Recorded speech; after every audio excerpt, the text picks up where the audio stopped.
Bonjour chers internautes, bienvenue dans ma chaîne Ghana Jurisconsult. Aujourd'hui, nous allons voir le cas pratique. Le cas pratique est un exercice juridique.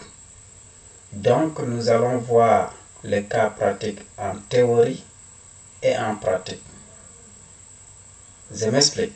Je vais vous expliquer les parties de façon littéraire et ensuite vous proposer un exemple de cas et proposer des solutions au cas. Donc, n'oubliez pas de vous abonner, de liker et d'aimer la vidéo. Tenez-vous prêts. Aujourd'hui, je vais éclaircir la question qui concerne le cas pratique. Alors, commençons le travail. Le cas pratique a un objectif, comme tout exercice d'ailleurs. Il y a toujours un objectif à viser. Voyons ici. L'objectif d'un cas pratique est d'apprécier votre attitude au raisonnement juridique et à l'application concrète de vos connaissances. Le cas pratique est l'application juridique du syllogisme. Bon, je vais vous expliquer un peu ce que cela veut dire le syllogisme. Le syllogisme juridique. Par exemple, ici, on a ce qu'on appelle la mineure. En haut d'abord, la majeure autant pour moi, et ensuite le mineur, puis la conclusion. Voyons ici, l'article L145 du Code du travail fixe l'âge minimum légal pour un emploi salarié ou un apprentissage à 15 ans. On peut déroger à cette règle avec une dérogation éditée par l'arrêté ministériel. Ça, c'est la majeure. En espèce, une entreprise logée à Anambé embauche des jeunes âgés de 10 ans. On a le mineur. Donc, l'embauche est interdite. Il y a ici la conclusion.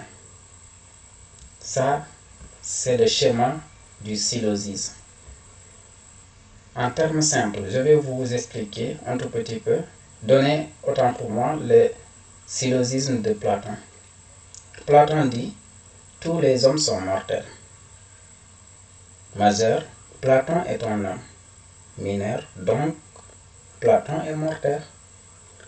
C'est comme ça que va se formuler un cas pratique. C'est trop simple. Je vais vous expliquer les faits littérairement et ensuite nous venons aux pratiques.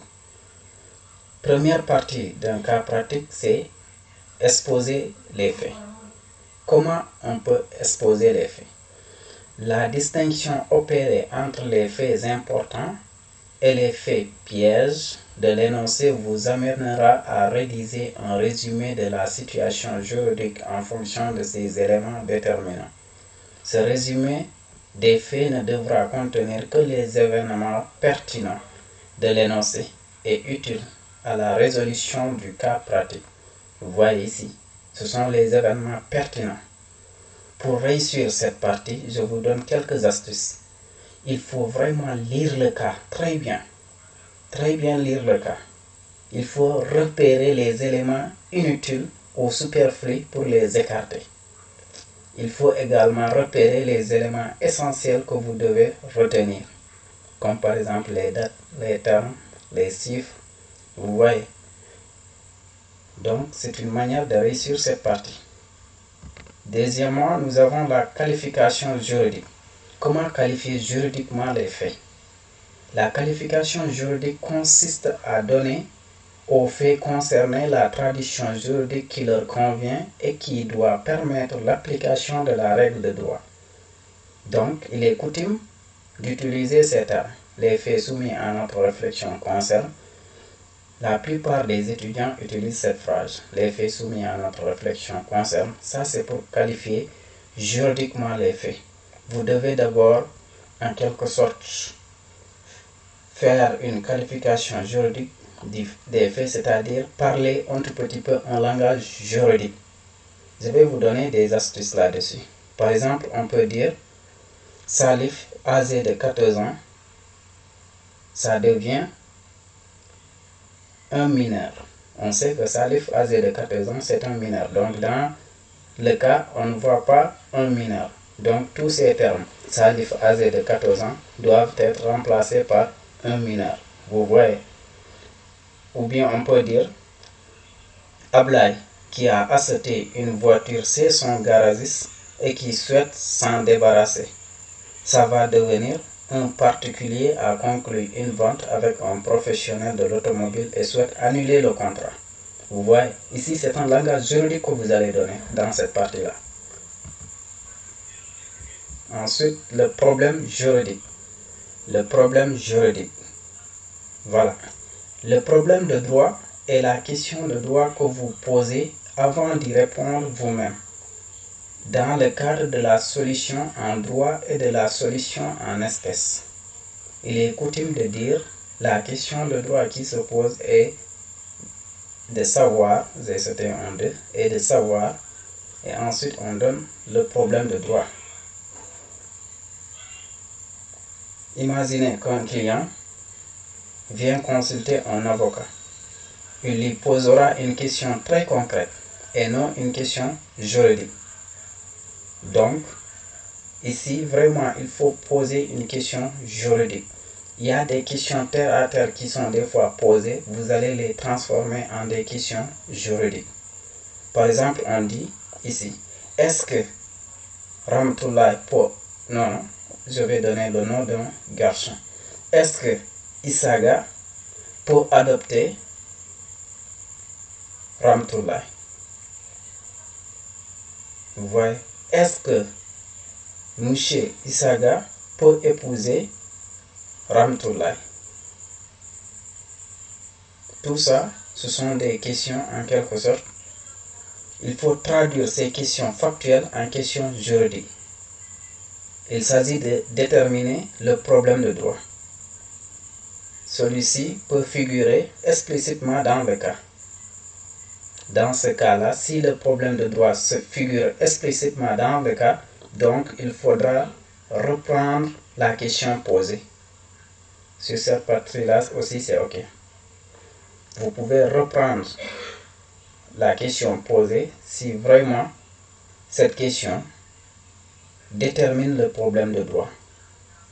Voilà. La règle applicable. Il s'agit de rattacher les faits au droit en disant le droit. Il est coutume de dire au terme de l'article. Là, il faut vraiment montrer la règle applicable, c'est-à-dire l'article qui colle avec les faits évoqués dans le cas. Donc, si vous ne connaissez pas exactement l'article, vous pouvez dire le législateur affirme ou bien la loi nous dit.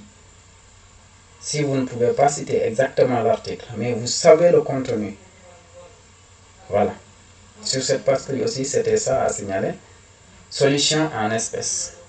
Vous devez confronter les faits du cas pratique aux règles de droit que vous avez décrites. Si la solution vous paraît évidente, n'oubliez pas que vous devez en tout état de cause vérifier méthodiquement que chaque condition de la règle de droit est satisfaite en l'espèce. Il est coutume de dire dans notre cas d'espèce. Par conséquent, donc ici c'est une démarche qu'il faut pour vraiment réussir cette partie-là, la solution en espèce. Vous allez plus comprendre ces parties-là quand on arrivera au niveau de la pratique. La solution finale. Il s'agit tout simplement d'énoncer les conséquences juridiques de l'application de la règle de droit aux faits. Elle ne doit pas faire plus de quelques lignes. Il est coutume de dire, donc pour conclure, donc pour donner la solution finale, vraiment il faut être bref. Il faut être bref et concis. Voilà. Quelque chose d'important également à noter, c'est si le cas pratique soulève plusieurs questions, vous pouvez vous en servir comme d'un plan. Ainsi, une introduction avec le domaine général du cas et les faits juridiques qualifiés, puis première question, deuxième question. Donc, vous allez vraiment suivre la chronologie des questions. Je vais passer en quelque sorte, sans plus tarder, je vais passer au niveau de la pratique. au niveau de la pratique. Je vais vous donner un cas dont nous allons discuter. Et je vais vous proposer des éléments de réponse. Le cas est le suivant. Mamadou est un commerçant au marché Diaoubé qui sollicite votre avis sur un problème avec un de ses clients. Mamadou habite dans le village de Medina Serif. Il possède un grand magasin. Dedans, il vend des portables, ordinateurs. Il est aidé par son frère dans sa vente vu la forte demande. En présence de sa femme, il avait donné à crédit un téléphone portable d'une valeur de 150 000 francs à Ibrahima, lui aussi commerçant dans le marché. L'échéance est arrivée, mais le client nie l'existence de la dette. Vous êtes un étudiant en master vivre. Non, ça, j'enlève ça parce qu'au début, il est déjà dit. Je supprime ça, voilà. Donc, il est déjà ici dit, Mamadou est un commerçant au marché Diaoubé qui sollicite votre avis sur un problème avec un de ses clients. Donc, pas besoin d'écrire ce qui était en bas. Voilà le cas ici. Donc, on va passer à la correction de ce cas.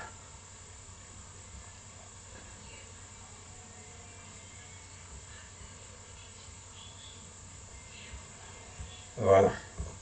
Correction.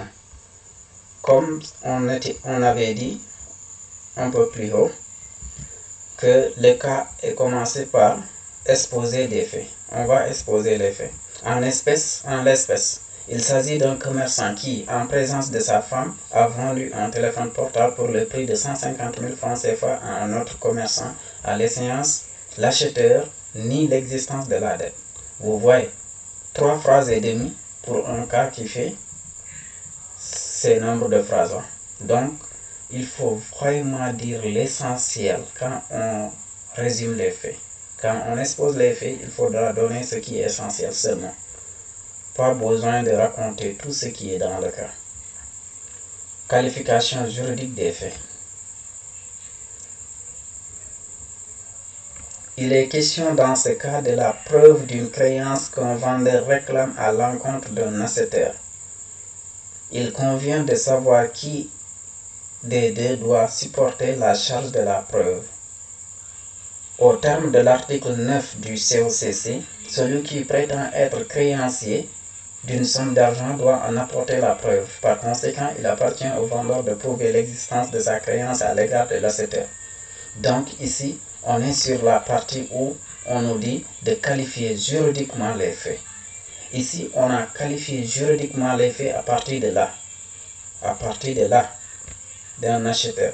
Ici, il convient de savoir, ça ne veut pas dire que c'est ça notre problème de droit. Non, ici, il convient de savoir. Ce qui convient de savoir, c'est l'article 9 du Code des obligations civiles et commerciales. Celui qui prétend être créancier d'une somme d'argent doit en apporter la preuve. Par conséquent, il appartient au vendeur de prouver l'existence de sa créance à l'égard de l'acheteur. On passe sur formulation du ou des problèmes de droit à résoudre. Ici, on a des problèmes de droit. Dès lors, la question qui se pose est de savoir comment le vendeur devra-t-il prouver sa créance à l'égard de l'acheteur. J'attire votre attention sur ce comment-là. C'est comment le vendeur devra prouver sa créance à l'égard de l'acheteur.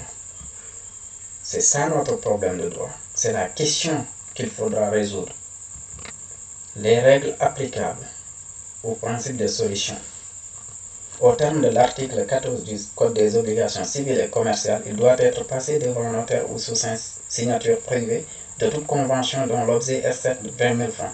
Cette disposition pose les exigences d'un écrit pour la preuve des actes dont le montant dépasse les 20 000 francs. Donc ici, on a les règles applicables. La règle, autant pour moi, applicable parce que ici, c'est l'article 14 qui doit être appliqué au problème de droit. Vous allez faire la concordance pour voir l'application de la règle à l'espèce et la solution. Au regard des faits de l'espèce, il apparaît que la valeur de l'objet de la vente excède les 20 000 francs. Vous voyez? Et dans le cas, c'est bien précis, que la valeur de l'objet de la vente excède les 20 000 francs. Maintenant, qu'est-ce qu'on peut déduire? Par conséquent, le vendeur devra fournir un écrit notarié ou sous signature privée pour prouver l'existence de la créance. Étant donné que la vente n'a pas été établie par écrit, il sera impossible pour le vendeur de prouver sa créance. Ça, c'est la déduction qui nous vient de la règle applicable. Vous voyez? Maintenant, notre cas présente des particularités auxquelles on ne peut pas s'en passer, à défaut de passer à côté du cas. Du coup, il faudra continuer pour trouver la solution qu'il faudra. Cependant, je vais vous montrer la particularité du cas. Cependant, il existe une exception lorsque le contrat met en cause des personnes commerçantes. Vous voyez, là vous avez montré la particularité et vous allez prouver ce que vous avez dit là. Exposé de l'exception de la règle spéciale. Que dit l'exception? En effet, l'article 13 alinéa 2 dispose que la preuve est libre en matière commerciale pour les actes juridiques. Application de la règle spéciale à l'espèce. Et solution. On a la règle spéciale. Maintenant, on va appliquer la règle au fait. Dès lors, le vendeur et l'acheteur étant tous deux commerçants, la créance pourra être prouvée par tout moyen prévu à l'article 12 du Code des obligations civiles et commerciales, à savoir l'écrit, le témoignage, la présomption du fait de l'homme, l'aveu judiciaire et les serments. Étant donné que la vente a été conclue en présence de la femme du vendeur, ce dernier pourra prouver l'existence de la créance par le témoignage de sa femme. Ça, c'est la réponse à la question, au problème de droit posé. Et on se dit à la prochaine fois et merci. N'oubliez pas de vous abonner et d'activer la cloche de notification car des vidéos se préparent. On se dit à la prochaine et merci.